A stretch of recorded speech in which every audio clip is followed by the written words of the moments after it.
విషయానికి వచ్చినప్పుడు రాజకీయాలకు అతీతంగా వ్యవహరిద్దాము.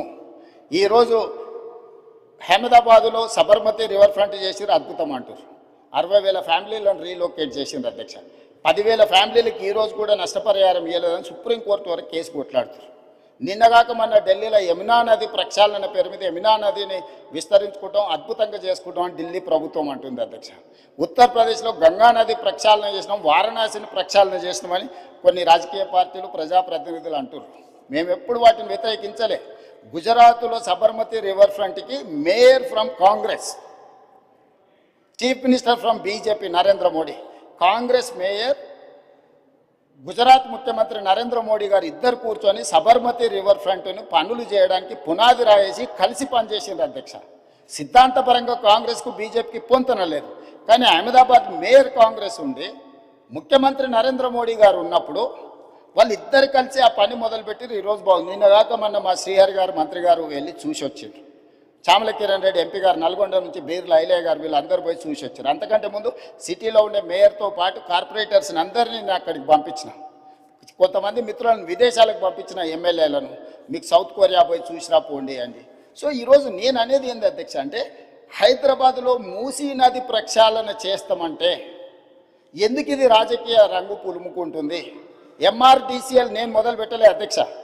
నిన్నగాక మొన్న సిరిసిల్ల ఎమ్మెల్యే గారు చెప్పారు, మూసీ రివర్ డెవలప్మెంట్ కార్పొరేషన్ లిమిటెడ్ని మేమే ప్రారంభించినామన్నారు. అవును, మీరే ప్రారంభించారు, ప్రణాళికలు మీరే చేసారు, మీరు అర్థాంతరంగా వదిలేసారు. మేము ఇప్పుడు దాన్ని కొనసాగిస్తామంటున్నాం. మీరు మొదలుపెట్టినప్పుడు 10,000 కుటుంబాలను మేము బుల్డోజ్ చేసి కొట్టేస్తామని మీరు మాట్లాడింది సభలో ఉంది. ఆనాటి మాజీ ముఖ్యమంత్రి గారు ఈ రోజు ఉన్న 2016లో వాళ్ళే బఫర్, మూసీ నది పక్కన 50 మీటర్ల బఫర్ జోన్ కూడా వాళ్ళే నిర్ణయించారు. ఆ రోజు మేము నిర్ణయించలే. ఈ రోజు మేము అమలు చేస్తామంటే మీకున్న అభ్యంతరం ఏంది? ప్రభుత్వం అధికారికంగా కార్యక్రమాన్ని ఏర్పాటు చేసింది.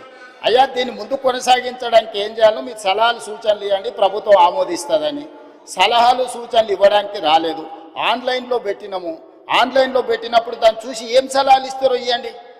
ఆపాలనే ఆలోచన తప్ప మీరు ఏ సూచన అయినా చేయండి. ఈరోజు మూసీ నది ప్రక్షాళన అత్యవసరము.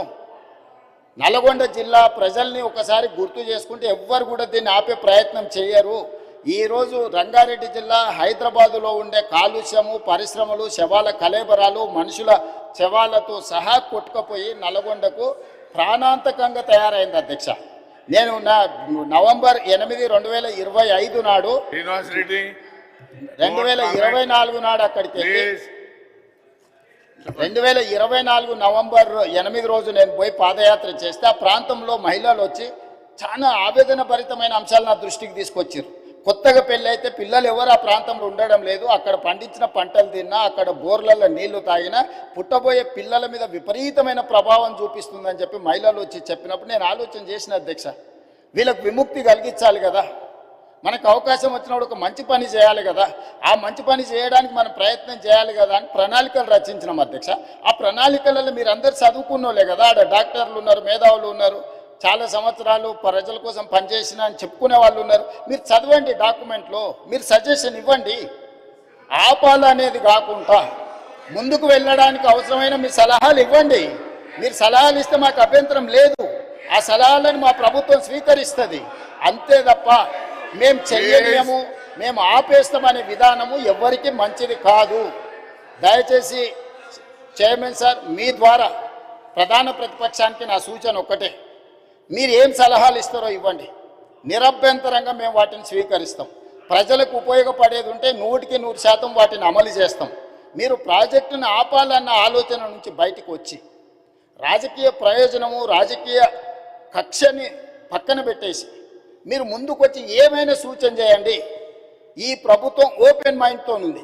ఒకవేళ నన్ను కలవడానికి మీకు అభ్యంతరం ఉంటే మా శ్రీధర్ బాబు గారు రంగారెడ్డి జిల్లా ఇన్ఛార్జ్ మినిస్టర్, పొన్నం ప్రభాకర్ గారు హైదరాబాద్ ఇన్ఛార్జ్ మినిస్టర్, ఆ మంత్రులతోనూ కమిటీ చేస్తా.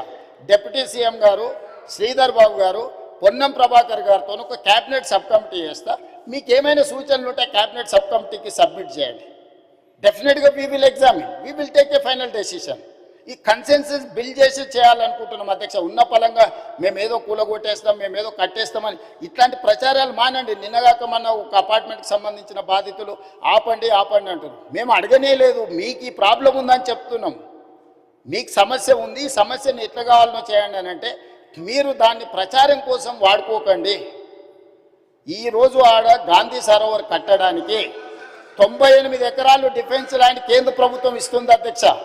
టూరిజం దగ్గర రాష్ట్ర ప్రభుత్వం దగ్గర ఇంకొక 100 ఎకరాల ల్యాండ్ దాదాపు ఉంది. ఆ అపార్ట్మెంట్స్ ల్యాండ్ తీసుకోకపోయినా ప్రభుత్వానికి ఆ ప్రాజెక్టుకి ఎలాంటి ఇబ్బంది లేదు. ఆ ప్రాజెక్టులో అపార్ట్మెంట్స్లో ఉన్న మిత్రులకు నేను చెప్పేది ఒకటే, 2005-06లో మీరు పర్మిషన్ తెచ్చుకున్నప్పుడు అది చిన్న నాలా కింద చూపించి 9 మీటర్ల బఫర్ జోన్ చూపించి మీరు అనుమతులు తెచ్చుకున్నారు. 2012లో 2016లో బఫర్ జోన్ 50 మీటర్లకు, అది మూసీ నది పరివాహక ప్రాంతం కాబట్టి 50 మీటర్ల బఫర్ జోన్ డిఫైన్ అయిపోయింది. 50 మీటర్ల ప్రకారం మార్క్ చేస్తే సగం అపార్ట్మెంట్స్ ఈరోజు బఫర్ జోన్లో ఉన్నాయి. రేపు భవిష్యత్తులో అది కొనుక్కోవడానికి అమ్ముకోవడానికి పనికిరాదు. రేపు భవిష్యత్తులో ఏమీ చేసుకోలేరు, మీకు నష్టం జరుగుతుందని మాత్రమే చెప్తున్నాము. వాళ్ళకి ఇష్టమైతే ఆ ల్యాండ్ ప్రభుత్వ అభివృద్ధిలో భాగస్వామ్యం ఇప్పుడు చేస్తే వాళ్ళకు నష్టపరిహారం ఇచ్చి ప్రత్యామ్నాయం చూపించడానికి మాకు అభ్యంతరం లేదు అధ్యక్ష. ఎవరిని నిరాశ్రయులను చేస్తలేము అధ్యక్ష. అధ్యక్ష నా సూచన ఒక్కటే అధ్యక్ష, నా సూచన ఒక్కటే,